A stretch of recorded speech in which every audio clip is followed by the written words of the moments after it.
So everywhere outside those blue lines is what I'm going to start with. And this little brush is definitely going to be helpful right in here, right next to her to actually pull some colors away. So I'm going to actually do some blue taping or just making a barrier for her so that way I don't accidentally hit her with any colors. But if you do touch her, we haven't painted her yet, so that's why I didn't go into too much detail on her, so I can swipe very close. And you can always just, leave that area alone. But I'm just going to demonstrate a few colors to use here for the background. And I'm just taking my brush to move around any extra moisture that I have here on the surface. And you can just start streaking in with a lot of those colors. And again, water will help them lay down flatter. The water helps the acrylic spread a lot better and also flatten. So if you want more texture, usually you'll hear an artist say dry off your brush a little bit more. If it's saying that I want a nice flat and shiny background, I'm using a damp brush and a damp surface in order to start my background. And what I want is it to be darker in my corners and lighter in the middle because I want it to look like it's like light source is cascading.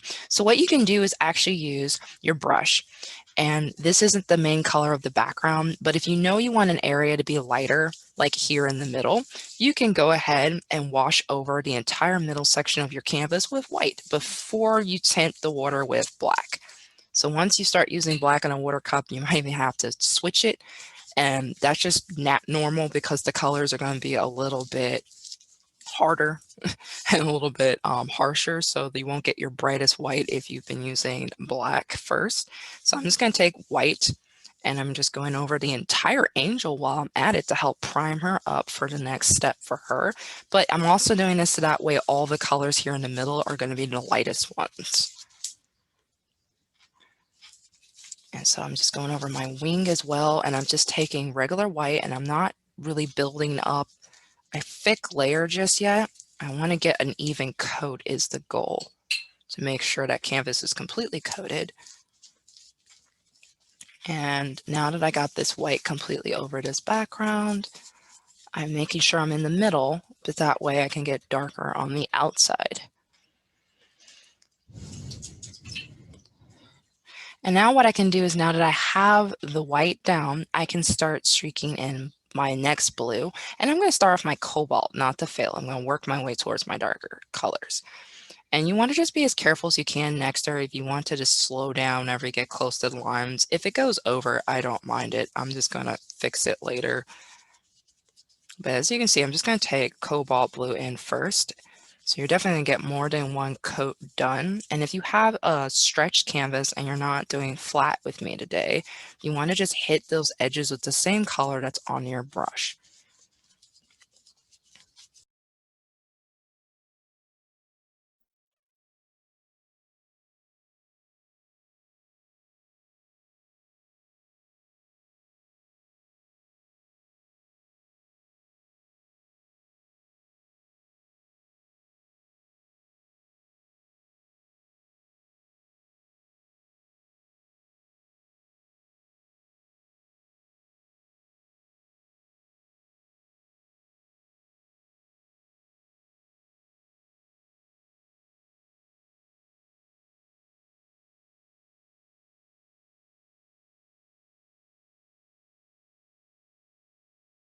To start playing around with streaking in some of the other colors, so I can go back in this middle section by adding more white. Now that I got this cobalt everywhere, I'm just going to start adding in some contrasting colors. And I'm not too worried about if I hit the angel. I'm going to be able to do her on the next layer and pull her forward again, just getting as close as I possibly can so that way the background is behind the wings. And I'm taking white right now and mainly putting this in the middle. And then maybe take some of my darker color. So I have a little bit of phthalo over here. So I'm going to go towards my edges with that phthalo. And I'm still using my 2.5-inch brush. I'm just having fun with the brush strokes right now and just seeing what I like. And I'm not overloading my brush or anything because I want to definitely make sure I'm looking at blending the colors so that way they look like they're part of the same background. So make sure you got too much paint on your brush and you're like, it's not blending, it's building up a lot of texture. I would just take some of it off on the side of your plate. You want it thin enough that you can buff those edges so that way it looks like it's all in one background.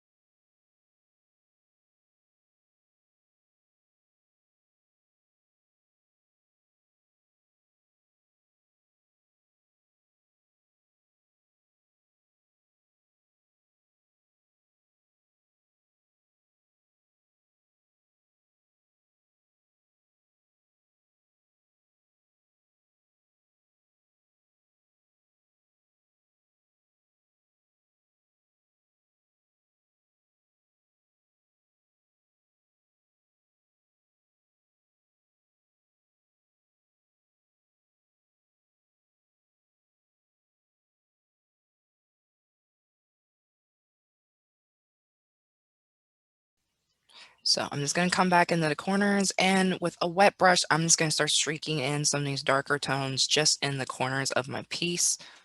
So that way it contrasts a little bit and also make it a little bit darker over here.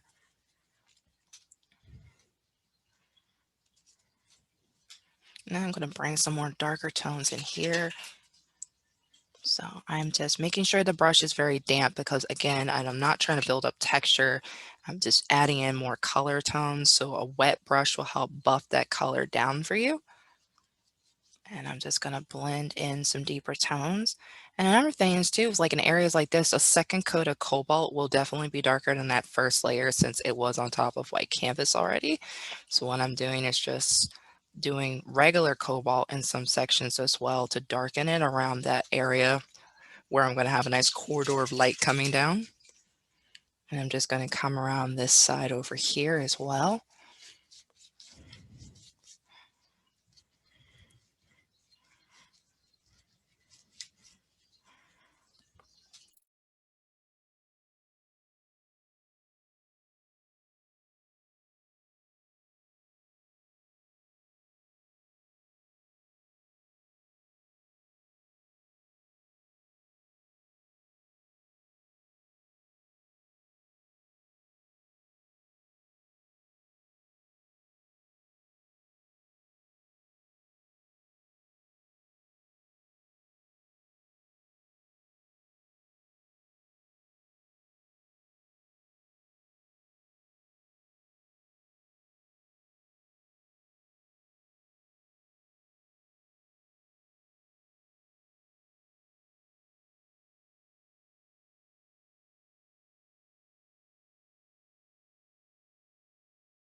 And again, you can definitely let this dry and enjoy your coffee after you do this part.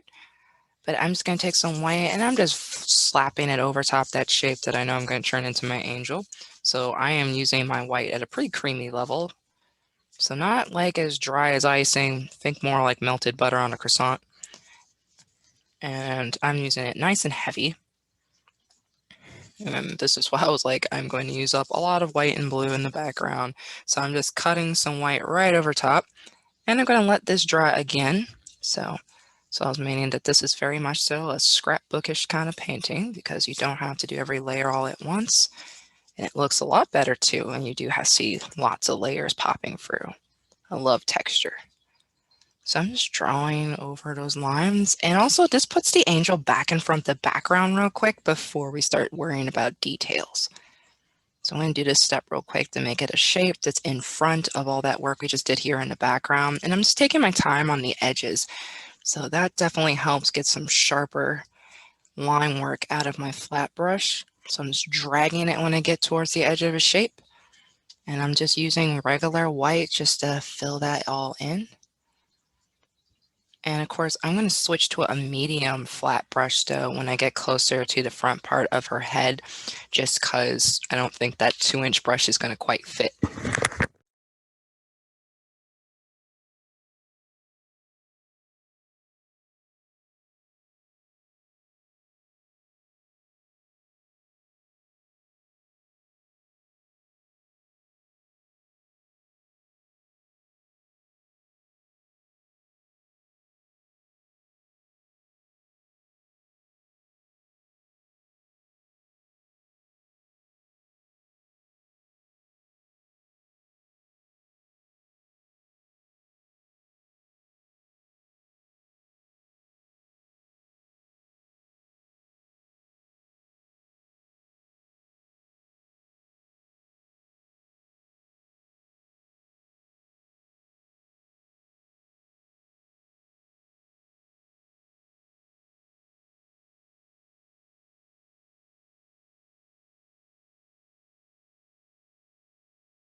Next two brushes I'm going to be using that you can grab out because I did wash my other ones.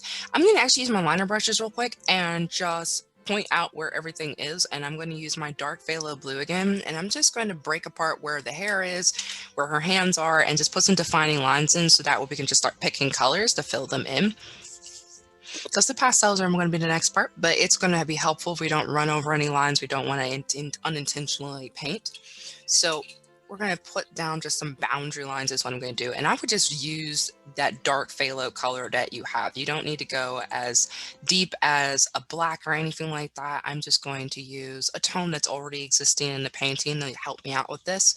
So I'm using a tiny flat brush. And I would just get out one of your detailing brushes. And I love using flats for sharp lines, not my round brushes. Those give more of a calligraphic kind of line depending on the cut. Now, if you've got liner brush, you're going to get some thin lines as well. But I have a little bit more control on a bigger canvas when I use a tiny flat. And so you can see I'm using a very dark blue. It's not black. And what I'm going to do here before I start throwing in pastels to this piece is I'm just going to run like a line right here, for example, that reminds us where the wings are. And you see that. It's okay if the paint's still sticky too when you do that. It's getting there. So that means by the time we're done doing this, you can definitely start throwing in your pastels. And then I would just also redefine her arm again. So there's one arm's like, and we did two diagonals, remember, for the prayer hands. So I'm just going to put down. So it kind of look like I have an equal sign right here. Just one hand does come in front of the other, and I'm just separating those real quick. And then you want to make sure your hairline is also separated. So just find where the back of the head's going to be and where you want the hair to flow down. So I'm going to put the hair right here. And I'm going to put some shoulder lines in right underneath of it. So I just do like a curved U shape for the top part of her shoulders.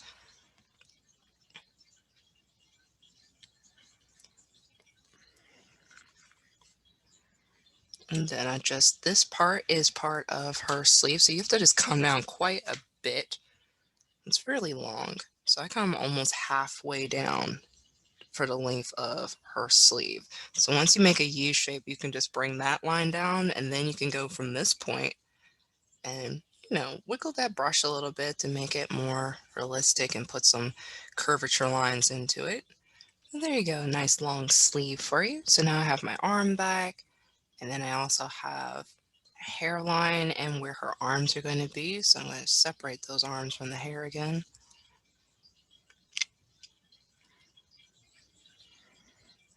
And then there's her hands too. And what I like to also do with this color is wings are not one full shape. They are technically lots of shapes layered on top. So what I like to do is have a inside part of the wing and a bottom side. So what I'm just going to do is just cut a few lines inside the wing so that way you do have a top and a bottom. So there's the inside part of the wing and the outside. And just put those like a wide U shape into there. But this will help kind of define where everything is in this piece.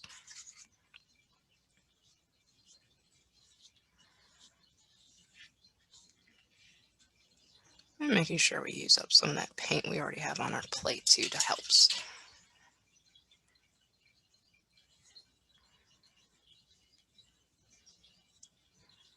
And just making this line a little bit thicker between the wings and her gown.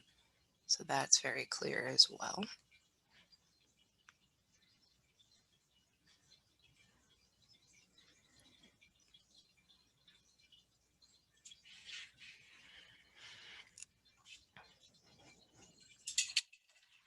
I'm just going to take my slightly bigger flat brush and this will be the first color I'm actually going to start streaking onto the gown and everything else is just going to get lighter and lighter.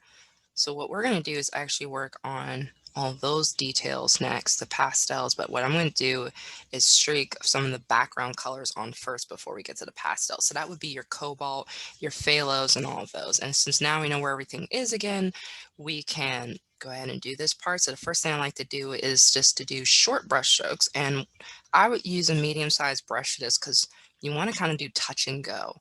almost like footprints in the sand. You just want to go around randomly with your pastels. And I'm going to do a lot of my darker blue tones underneath the wing. I'm going to leave some lighter colors for maybe the top part. So it doesn't need to be all logical sense, but it does help if there's a little bit of a pattern and not all the colors can be found at the top. So I'm going to make sure my darker colors are towards the bottom part of the gown. I don't mind as much. I'm going to try and leave like the pinks, the yellows, and things like that towards the top. So I leave some space for those. So I'm just taking a medium-sized brush and taking my background tones first, and then I'm just going to play around with pastels afterwards and come underneath for sleeves some blue too. So that way I got some shadows, abstract shadows, but they're gonna work the same way, just to help separate her sleeve from the gown. You don't want them to be too matchy-matchy. And I'm doing very short brush strokes. I want her to start building up a lot of texture. And it's going to be really touchable texture, really, too. So I'm going to just go around. I'm still using my cobalt, so not super dark. I didn't jump to like phthalo. There's no phthalo, and I didn't do any black. But it's going to be a nice light tone.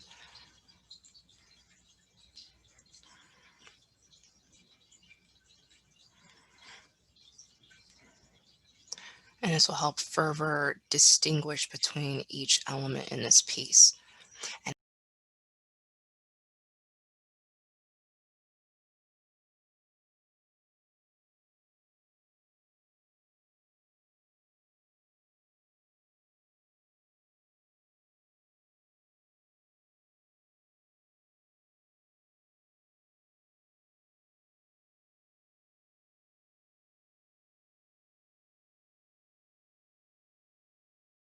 And this is where I would just start still playing with my pastels. So again, it's just because I don't want to actually muddy any of my colors. I don't want actual mints and things like that. I want them to have distinctive areas. And I would continue using small flats for this, just so that you get some sharp edges. And again, if you do notice any areas where you're like, oh, I did too much color, as I'm demonstrating right now, you can always add more white feathers back in to cut up that color and make it more of a pastel tone again. So you can always add more white. It'll be probably the answer to 90% of any issues when painting like this. And more white, go back in it. The other thing you can do with the white too, as I'm going to keep adding in pastels, is you can actually make the wings a little bit more feathery by going on the outer edge and adding in more texture there as well to help make it look more like the part where it's the wing and separate it from the gown. So you can definitely go way more textural as we add in these pastel tones on the wing portion of this piece, and even going towards the edges and adding in feathers there will help define this a little bit more. Of course, the whole piece is very abstract, so of course I say that in all means have fun with it. You make the wings bigger or smaller in this piece, but you can definitely make the wings fluffier. You can have fun with the texture, I feel like, a little bit more.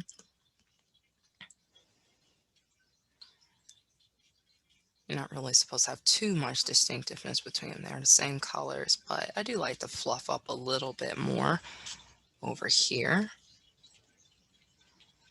So I can do a little bit of heavier white in this area. And this will also help continue to blend in some more pastels. So as I mentioned, you can do purples, yellows, pinks, peach tones, and soft oranges look really great with this piece. But imagine as long as you do a very, very limited palette, all of them would look great. So it's more like about pick 2 or 3 colors and not to go past that. I always have to tell myself, are you adding to this piece something that it needs, or is it something that your second painting maybe would be better suited for? You don't always have to add a lot of things we think of to a painting. But it's also fun to try one, but definitely a limited palette works better with this piece, and you can always make another one if you think of another palette that you would like to try. So my next one after I just showed that is yellowish white. And another great thing about the yellow and white is if your hair is going to be that color, you can actually go ahead and use that on the head part as well. So here comes in yellow and white, and see, still doing short brush strokes, kind of like footprints in the sand. And you can also come up and do the hair. which is another thing that it could have been any color. But I'm going to keep to the palette for this one, so I'm doing that there. I'm also going to do a little bit of yellowish white for the hands too, and I'm going to go back over that probably with some more peach tones to make it more like skin. But there's some yellow and white now on the gown, and then I'm just going to go in other places with this color so I can mix another color. So here comes in more yellows and whites. I'm just spreading those out. I'm really coming up on this upper part of the wing. There wasn't been that much color activity up here yet, so I'm definitely going to capture like beams of light on the top part of these wings.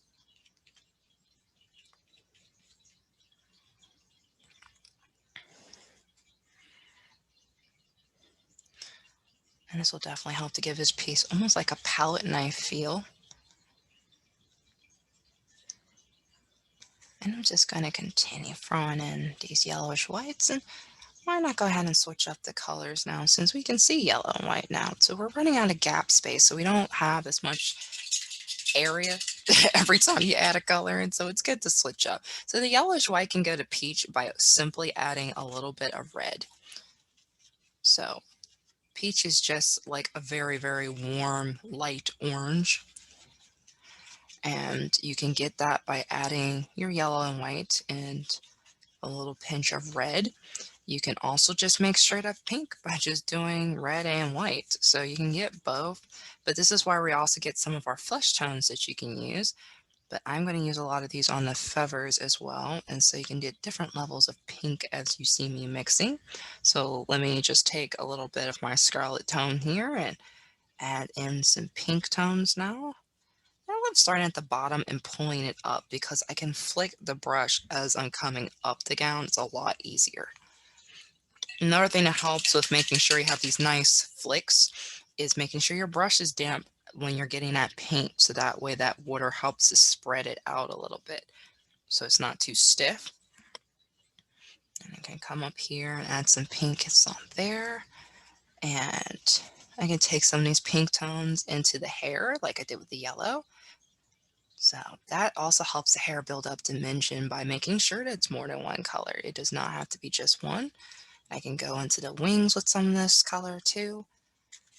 And then I can switch colors again. So see how fast you can start switching colors once you get up to pink. So maybe I'm going to grab some of this peach tone. I'm going to have to wet my brush to grab this one that I mixed.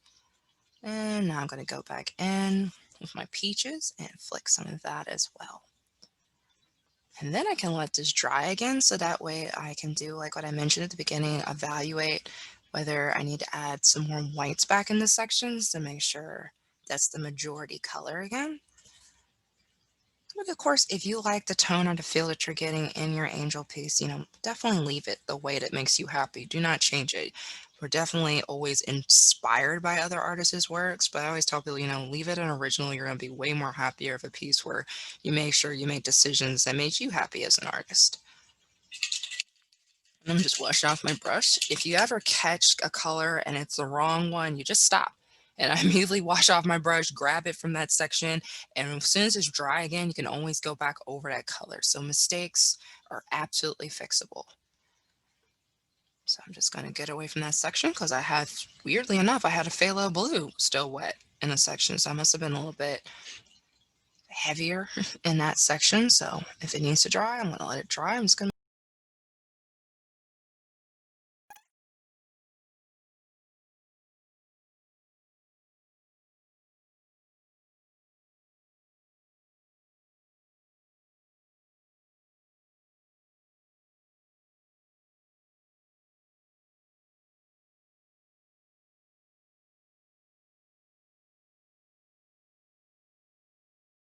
another one, and this one I'm just going to mix it as an option. It's definitely not a one you have to use because, like I said, you want a limited palette. But just to give options, of course, that if you wanted to mix purple with red and blue and create lavender by adding white to that, that's another color that you can use as part of your pattern. If you have some gaps and you're like, what's another color I can do? And so again, you want red and blue to make purple, but then you want to add that white to it to make it a pastel again.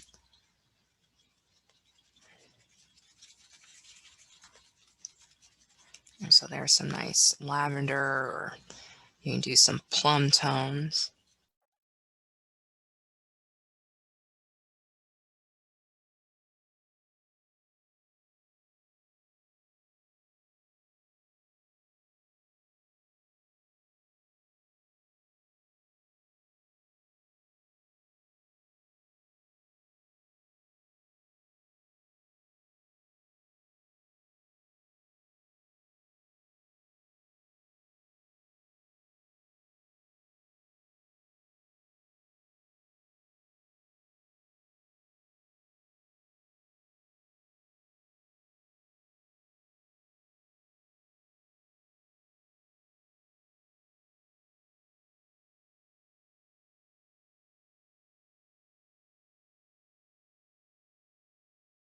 I'm just going to go back to the hair now and do a second layer just to vibrant up that hair a little bit more.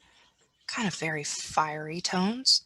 And I'm going to just go to the background for a moment as I let this dry to show a few things I like to do there. So that will continue to let my background dry. But do make sure that you check on that hair and make sure that you got the vibrancy that you want with whatever color that you pick. So I did peach in my yellows, and I have some white sections still showing too.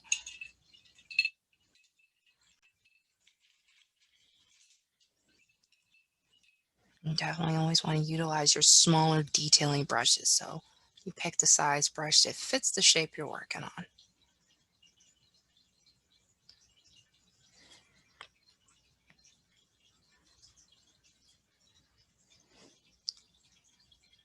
So I'm going to be using my detailing brushes as well for what I'm about to do here in the background. But it definitely helps you clean up some edges, or if any of your lines disappeared, you can go back to them and revisit them that way.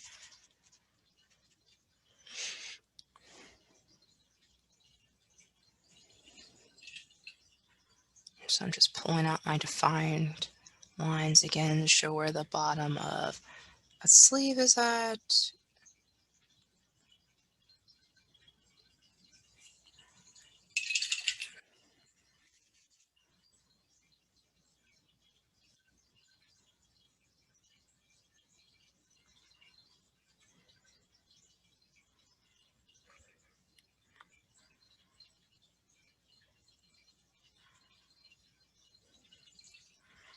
So I'm just going back in with my navy, and I'm just making sure it's clear where the wing is and where her gown is.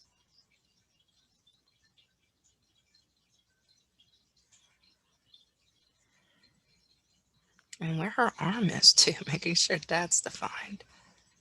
So pull that color back again, so it's all right to put the width that you want for that line.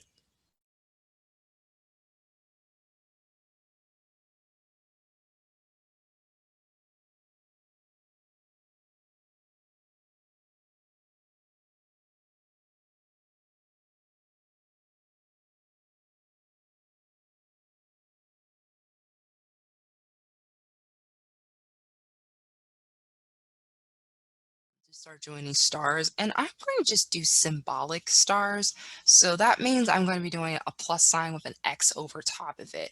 So you can always play with it, build up on those lines a little bit more, but that's how I'm going to do them. And I would recommend a flat detailing brush in order to pull out these straight lines. You're going to get some of those sharper points a lot easier. And I would do the biggest stars you want first before you even start dotting anything. So just to show, you can do a plus sign. And then I go right for that plus with an X.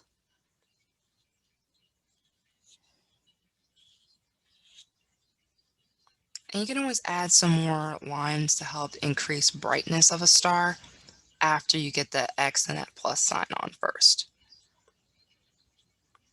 And then I can do smaller ones based off the size of that. And definitely, just like with the angel, if you feel like you put more blues and blacks back into your water, clean that water cup out first so that way it's not tinting or influencing the brightness of your whites. And I'm just going to do two more, but you can do smaller ones. They don't all have to be the same size.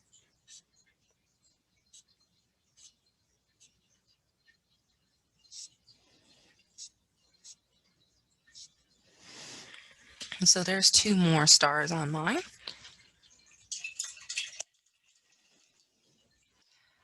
And the last ones are actually going to be pretty simple to explain and tell, but I'm going to pause for just a moment. But I'm going to still be using detailing brushes, but this time the back side of them. And I'm just going to use two different size round brushes to show how I get some of those dot shapes in. So different size brushes have different size bases, which is how I get the different size dots for my background.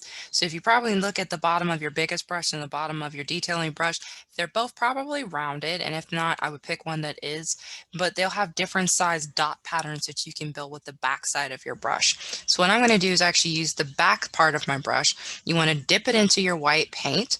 And then when you tap with the backside of your brush, you can get these little round dot shapes. And if you want different size ones, how much paint's on the bottom will also give you bigger dots.